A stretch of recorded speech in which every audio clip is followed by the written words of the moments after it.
میں مبلغ بنوں سنتوں کا، خوب چرچا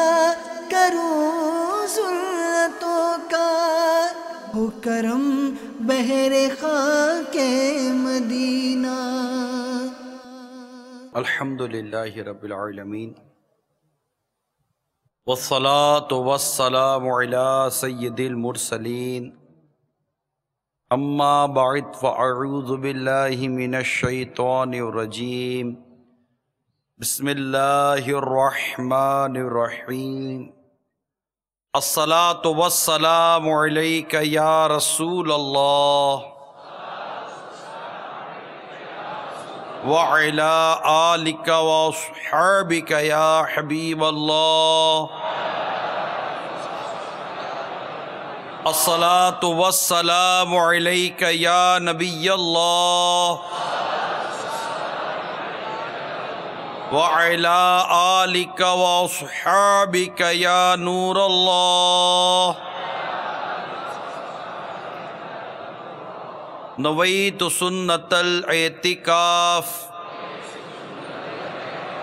میٹھے میٹھے اسلامی بھائیوں، جب کبھی مسجد میں داخل ہوں یاد کر کے اعتکاف کی نیت ضرور کر لیا کیجیے۔ اللہ تعالیٰ کے پیارے حبیب صلی اللہ تعالیٰ علیہ وسلم پر درود و سلام پڑھنے کی فضیلت رسالہ ثواب بڑھانے کے نسخے سے بیان کرتا ہوں۔ فرمان مصطفیٰ صلی اللہ تعالیٰ علیہ وآلہ وسلم، اے لوگو، بے شک بروز قیامت اس کی دہشتوں اور حساب کتاب سے جلد نجات پانے والا شخص وہ ہوگا جس نے تم میں سے مجھ پر دنیا کے اندر باکثرت درود شریف پڑھے ہوں گے۔ صلو علی الحبیب۔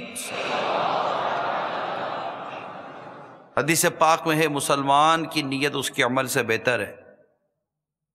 ایک اور روایت میں ہے کہ اچھی نیت بندے کو جنت میں داخل کرے گی،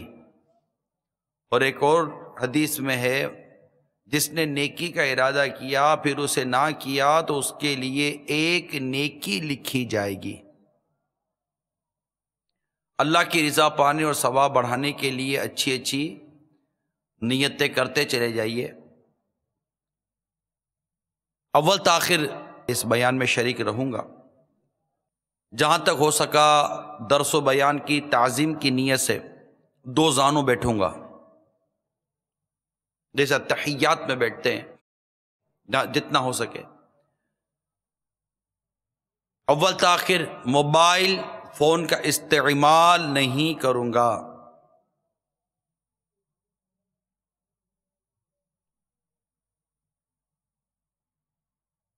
جو اسلام بھائی باہر فنائی مسجد کھلے آسمان تلے ہیں، اگر وہ مسجد کے اندر آ جائیں گے تو اعتکاف کی نیت کے ساتھ ساتھ بیٹھیں گے تو انشاءاللہ عین مسجد میں بیٹھنے کا ثواب بڑھے گا، تو یہ نیت بھی کی جا سکتی ہے۔ آنے والے کے لیے جگہ کشادہ کر دوں گا۔ میں بھی نیت کرتا ہوں اعلاء کلمۃ الحق، یعنی اللہ تعالیٰ کا کلمہ بلند کروں گا، نیکی کی دعوت دوں گا، برائی سے منع کروں گا۔ الدین و نصیحہ، دین خیر خواہی کا نام ہے۔ اس حدیث پاک کی بھی پیروی کی نیت کرتا ہوں۔ خیر الناس من ينفع الناس، تم میں سے بہتر وہ ہے جو لوگوں کو نفع پہنچائے، اس کی بھی پیروی کروں گا۔ بلغوا عنی ولو آیا، اس حدیث پاک کی یعنی پہنچا دو میری طرف سے اگرچہ ایک ہی آیتوں کی بھی پیروی کروں گا۔ دعوت اسلامی کے جملہ مدنی کام بشمول مدنی قافلہ مدنی انعامات وغیرہ کی رغبت دلاؤں گا۔ لکھا ہوا حتی الامکان دیکھ کر بیان کروں گا۔ نگاہیں نیچی رکھنے کی عادت بنانے کے لیے کوشش کروں گا دوران بیان نگاہیں حتی الامکان نیچی رکھوں۔ قہقہ لگانے اور لگوانے سے بھی بچوں گا۔ حسب موقع عز و جل صلی اللہ تعالی علیہ وسلم رضی اللہ تعالی عنہ رحمت اللہ تعالی علیہ کہوں گا۔ صلو علی الحبیب صلی اللہ تعالی علیہ وسلم۔ تاریخ اسلام نے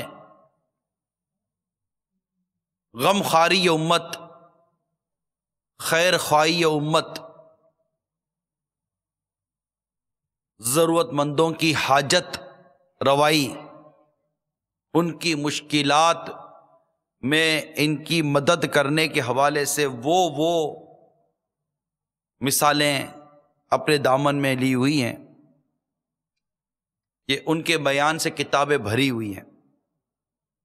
خواہ عام عوام ہو یا وقت کے خلفاء اور حکمران، سب کے جدا جدا الگ الگ واقعات کتابوں میں ملتے ہیں۔ تاریخ اسلام کے انہی تابناک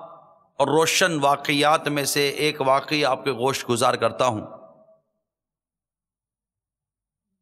اور یہ واقعہ خلیفہ دوم حضرت سیدنا فاروق اعظم رضی اللہ تعالی عنہ کا واقعہ ہے، جو کہ اپنی عادت کریمہ کے مطابق مدینہ منورہ کا دورہ فرما رہے تھے۔ لوگ سو رہے تھے اور خلیفہ وقت، خلیفہ دوم سیدنا فاروق اعظم رضی اللہ تعالی عنہ اپنی رعایا اور یوں کہوں کہ امت محبوب صلی اللہ علیہ وسلم کی مشکلات کو جاننے کے لیے، ان کی مدد کرنے کے لیے جاگ بھی رہے تھے اور دورہ بھی کر رہے تھے، ان کے حال احوال دیکھ رہے تھے۔ اسی دوران ایک میدان سے گزرے، میدان کے کنارے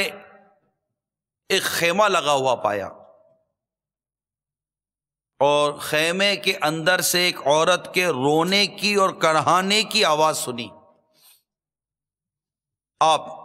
اس خیمے کی طرف تشریف لے گئے۔ خیمے کے دروازے پر ایک آدمی بیٹھا ہوا تھا۔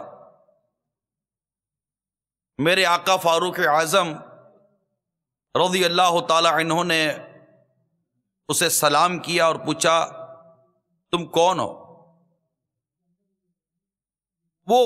دیہات گاؤں کا رہنے والا تھا، شہر میں اجنبی تھا، کسی کو جانتا تو تھا نہیں۔ بتایا کہ میں امیر المومنین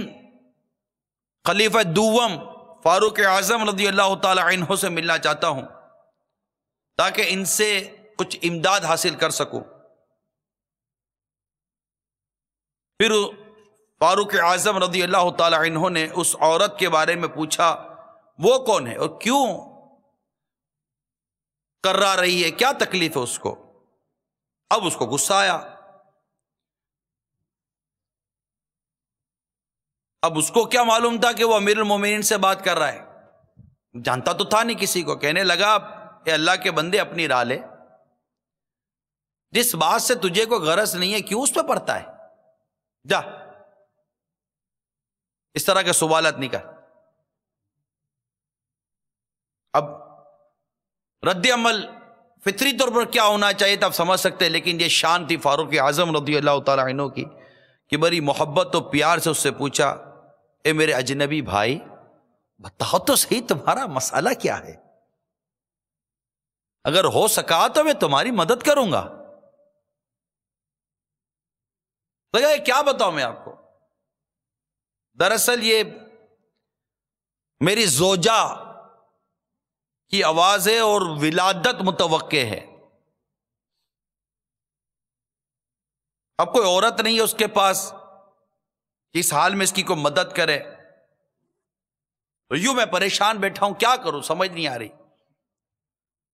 اب اتنی سی بات سنی کہ فاروق اعظم رضی اللہ تعالی عنہ دوڑے اپنے گھر کی طرف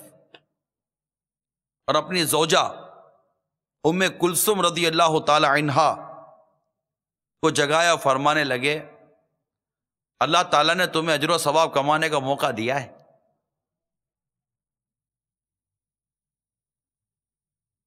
پوچھا وہ کون سی خیر و برکت اور اجر و ثواب والی بات ہے، مجھے بھی ارشاد فرمائیے۔ سارا واقعہ سنایا اور فرمایا کہ ایک عورت تمہاری مدد کی منتظر ہے۔ وہ فوراً اٹھی اور اس طرف چل دیے۔ اور اس موقع پر جن چیزوں کی ضرورت پڑ سکتی تھی وہ بھی لے لیا، جو سارا واقعہ تو بیان کر ہی دیا تھا۔ ادھر فاروق اعظم رضی اللہ تعالی عنہ نے بھی فوراً ہانڈی اٹھائی، گھی لیا، کچھ آٹا لیا، کھانے پینے کی کچھ اشیاء لی،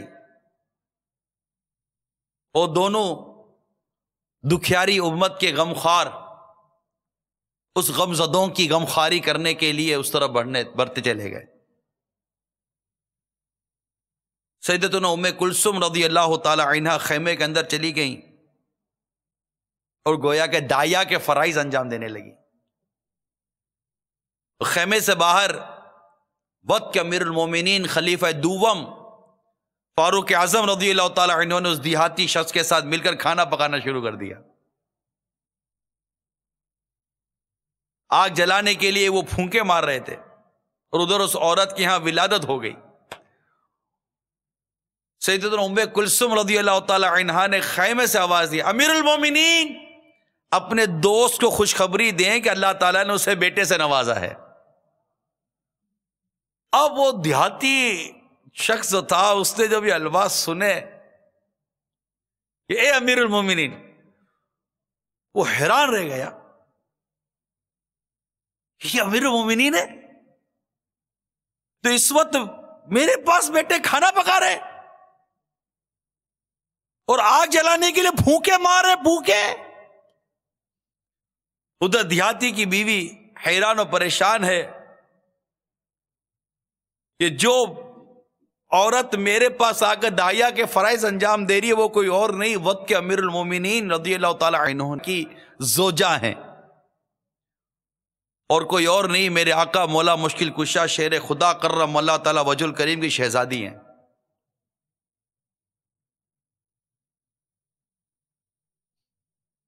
تو یوں میرے میٹھے میٹھے پیارے پیارے اسلامی بھائیوں، امت کی غمخواری سے سرشار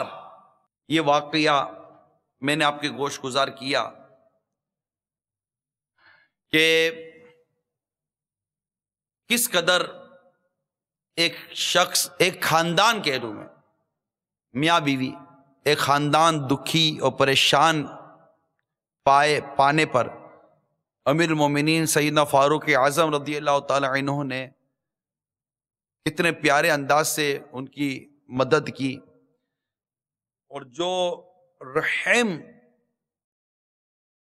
اور محبت کا جذبہ آپ کا اس وقت ظاہر ہوا۔ ایسے کئی واقعات ہیں۔ ایک نابینا عورت کے یہاں بھی آپ کا یہی انداز تھا۔ صدیق اکبر رضی اللہ تعالیٰ عنہ کا بھی یہ انداز ہم نے پڑھا، فاروق اعظم رضی اللہ تعالیٰ عنہ کا بھی اس طرح کے واقعات پڑھے، سیدنا زین العابدین رضی اللہ تعالیٰ عنہ کے بھی اس طرح کے واقعات پڑھے ہیں۔ اور غم خواری امت، خیر خواہی امت، دکھیاری امت کی خدمت، ان کی مدد کے واقعات عمر بن عبدالعزیز رضی اللہ تعالیٰ عنہ کی سیرت میں بھی پڑھے،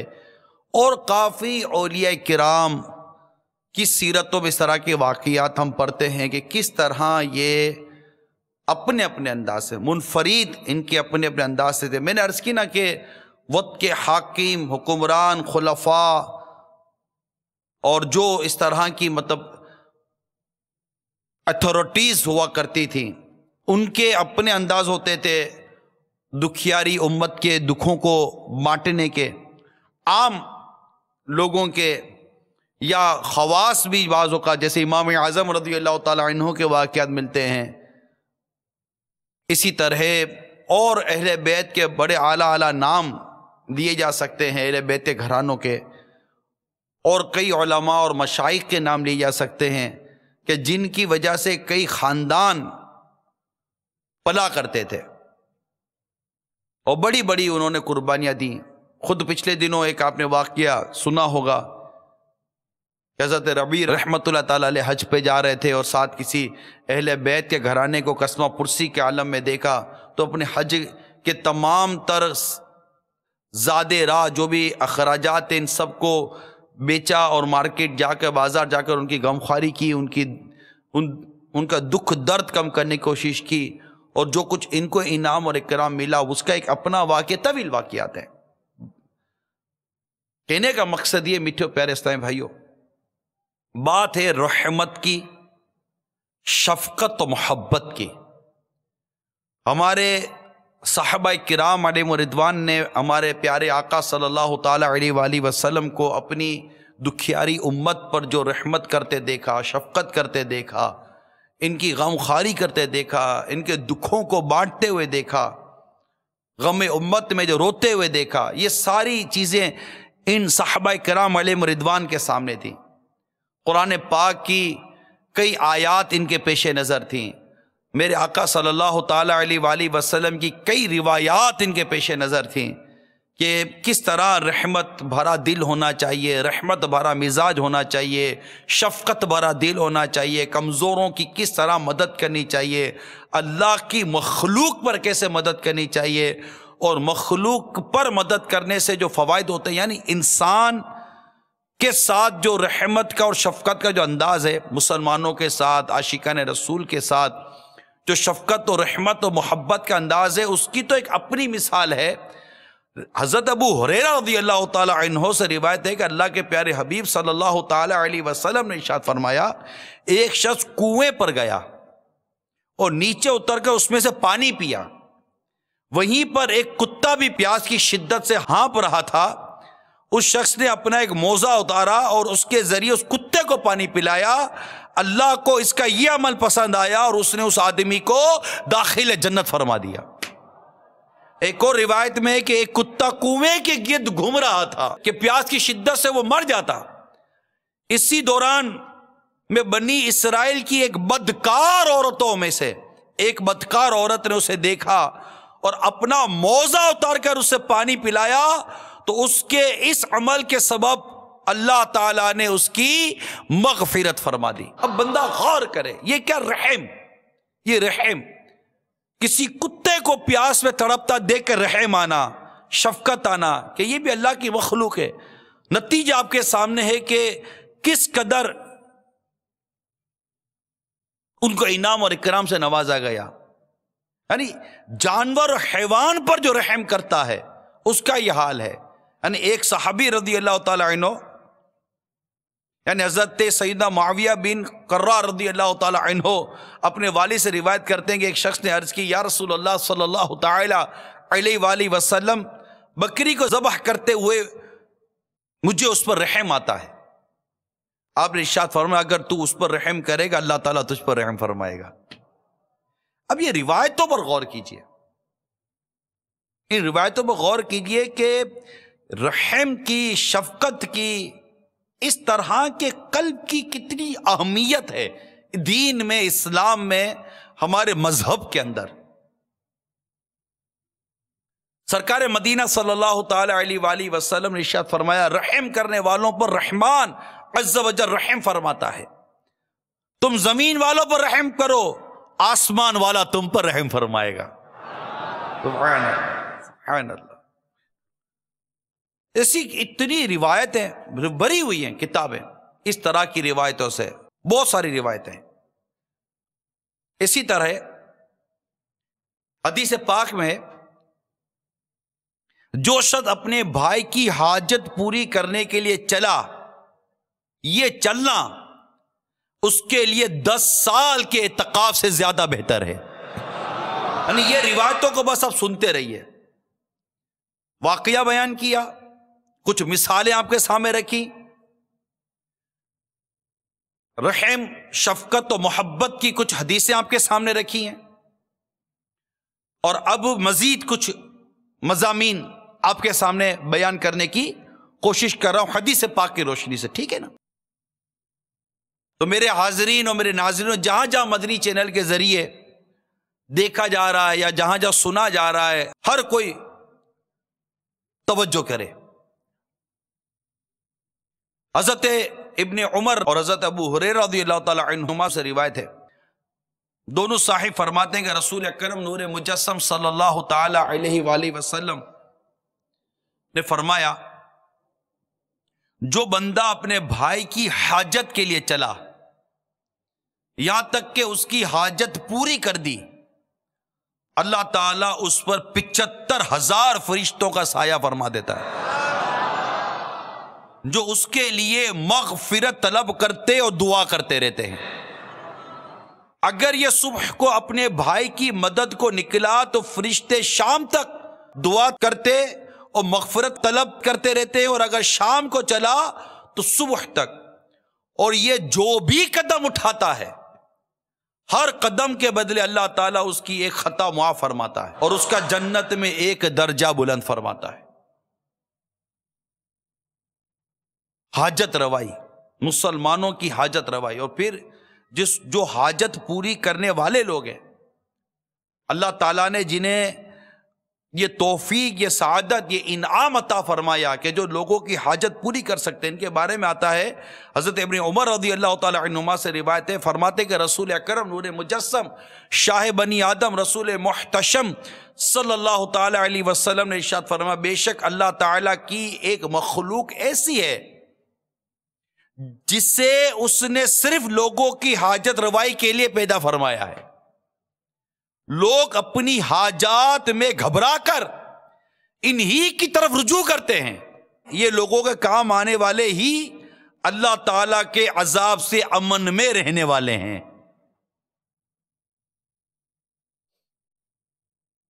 حضرت ابو ہریرہ رضی اللہ تعالی عنہ سے روایت ہے، نبی اکرم صلی اللہ تعالی علیہ وسلم نے ارشاد فرمایا، جو شخص کسی مسلمان کی دنیاوی تکالیف میں سے کوئی تکلیف دور کر دے، دنیاوی تکالیف میں سے کوئی تکلیف دور کر دے، تصور کیجئے ان کا کہ جن پر مسجد کی چھت گر گئی، تصور کیجئے ان کا جو اپنے صوبے خیبر پختونخوا کے بعض علاقوں سے نکل کر بعض علاقوں کے اندر لاکھوں کی تعداد کے اندر کھلے آسمان تلے کیمپ میں، خیموں میں مختلف انداز سے اپنے بیوی بچوں کو لیے، اہل خانہ اور اہل خاندان کو لیے بیٹھے ہوئے ہیں۔ تصور کیجئے ان کا جن پر سیلاب، بارش اور طوفان کی آفتیں آئی ہیں، خواہ عاشق رسول کا تعلق کشمیر سے ہو، خواہ عاشقان رسول کا تعلق ہند سے ہو، خواہ عاشقان رسول کا تعلق بنگلہ دیش سے ہو، یا خواہ عاشقان رسول کا تعلق پاکستان سے ہو، خواہ عاشقان رسول کا تعلق دنیا کے کسی بھی ملک سے ہو، ان عاشقان رسول امت کے ان دکھیاروں کا تصور کیجئے کہ جن کو آفتوں اور مصیبتوں نے گھیرا ہوا ہے، جو تباہی و بربادی کا شکار ہیں، جو پریشانیوں کا شکار ہیں، جو دکھوں میں گھرے ہوئے ہیں، جو تکلیفوں میں گھرے ہوئے ہیں۔ ہمارے گھر کی ایک بجلی بند ہو جائے، ہمارے گھر کے اندر ایک بجلی بند ہو جائے، یعنی ہمارے گھر کے اندر کی بات کر رہا ہوں، ایک تو جنرلی طور پر بلیک آؤٹ ہو گیا، لوڈ شیڈنگ ہو گئی، پورے علاقے کی لائٹ چلی گئی، چلو اب سب جو سب کے ساتھ ہو رہا ہے اپنے ساتھ بھی ہو رہا ہے۔ لیکن ایک چھوٹی سی مثال دیتا ہوں، آپ کے گھر میں کوئی شارٹ سرکٹ ہو جائے، ایک بریکر آپ کا گر جائے، کسی کمرے کا اے سی بند ہو جائے، کسی کمرے کا آپ کا مطلب کہ وہ لائٹ بند ہو جائے، یا کچن کا چولہا ہی بند ہو جائے، گیس رک جائے، پائپ پرابلم کر لے، اللہ نہ کرے آگ لگ جائے،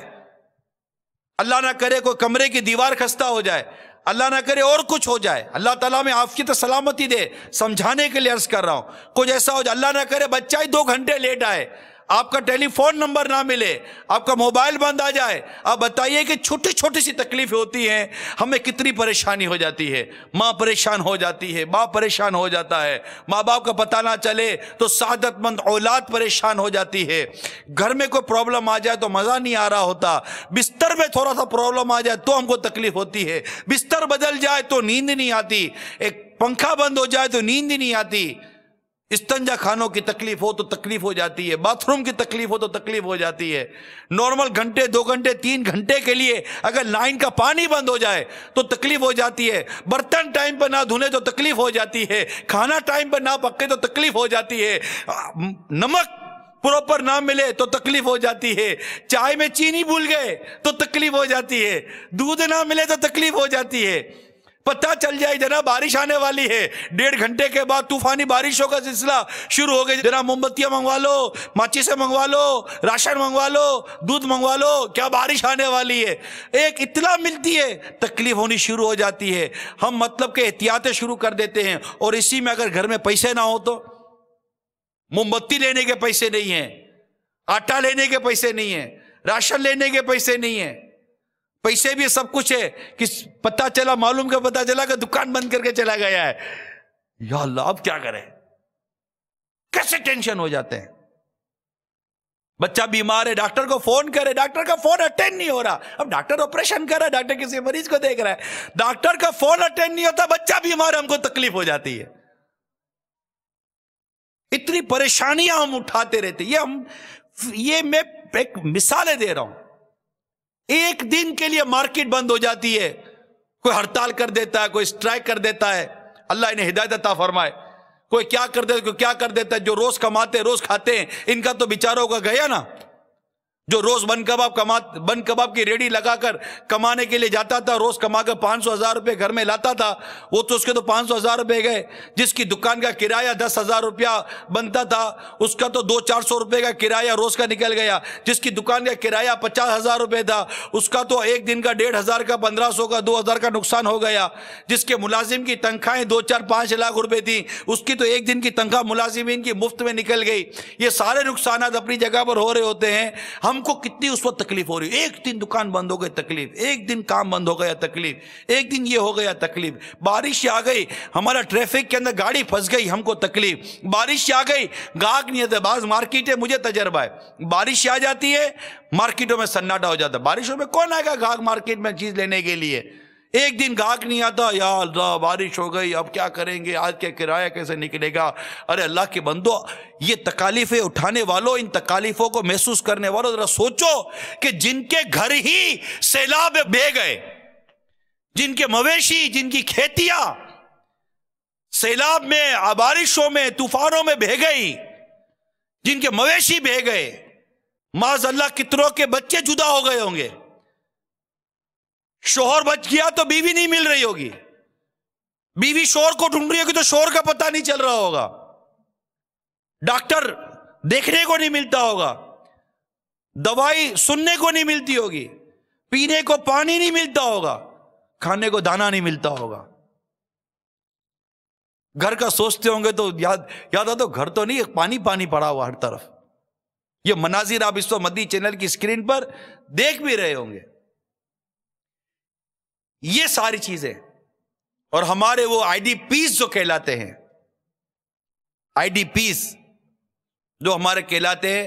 جو ہمارے خیبر پختونخوا کے متاثرین ہیں، وزیرستان وغیرہ کے جو متاثرین ہیں، جو لاکھوں کی تعداد میں آ کر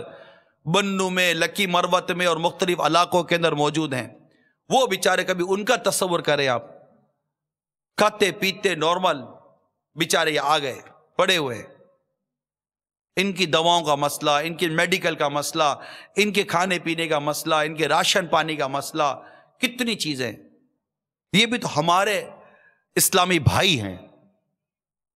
ہند کا پتہ چلا، میرے پاس تو ہند اور کشمیر کے ناموں کی میل آئی ہے، لسٹ کی میل آئی کہ ان شہروں کے اندر یہ آئی ہے، نہ جانے کتنے عاشقان رسول وہاں تکلیفوں میں ہوں گے۔ یہ جو چیزیں ہیں ہم اپنے اپنے طور پر، اللہ تعالیٰ کی رحمت ہے، ایک آسانی کے ساتھ رہ رہے ہیں، لیکن آنکھ کا تصور کیجئے، آنکھ کیا ہے؟ انگلی میں درد ہو تو روتی آنکھ ہے، سر میں درد ہو روتی آنکھ ہے، پاؤں میں درد ہو تو روتی آنکھ ہے، کمر میں درد ہو تو روتی آنکھ ہے، دانت میں درد ہو تو روتی آنکھ ہے، کسی اور کو تکلیف ہو تو روتی آنکھ ہے۔ یہ آنکھ کیسی ہے؟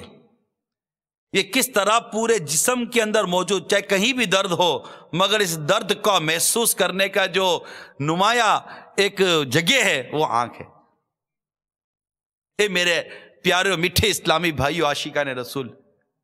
آقا صلی اللہ تعالی علیہ وسلم کی دکھیاری امت پر آئے دین کچھ نہ کچھ پریشانیاں اور آفتیں اور مصیبتوں نے ڈیرے ڈالے ہوئے ہوتے ہیں۔ تیرے پیارے کی دکھی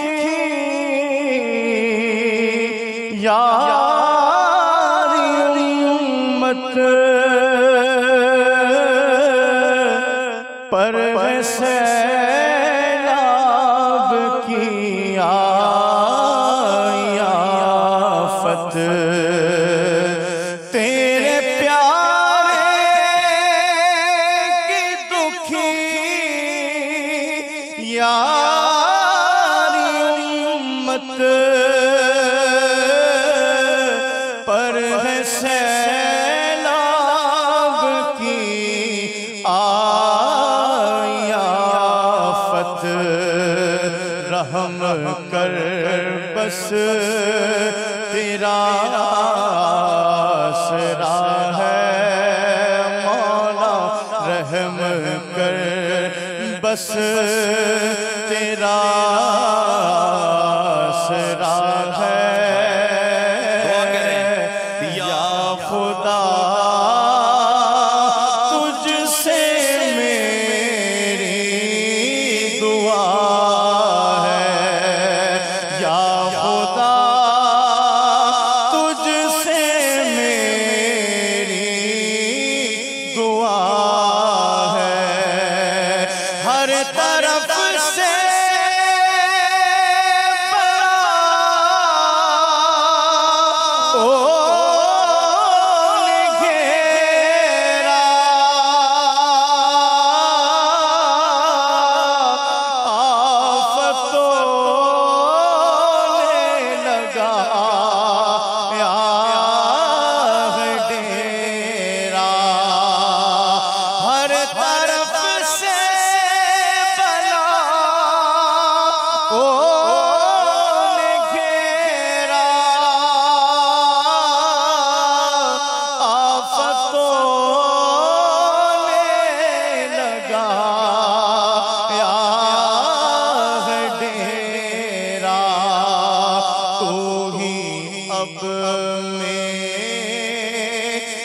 حاجت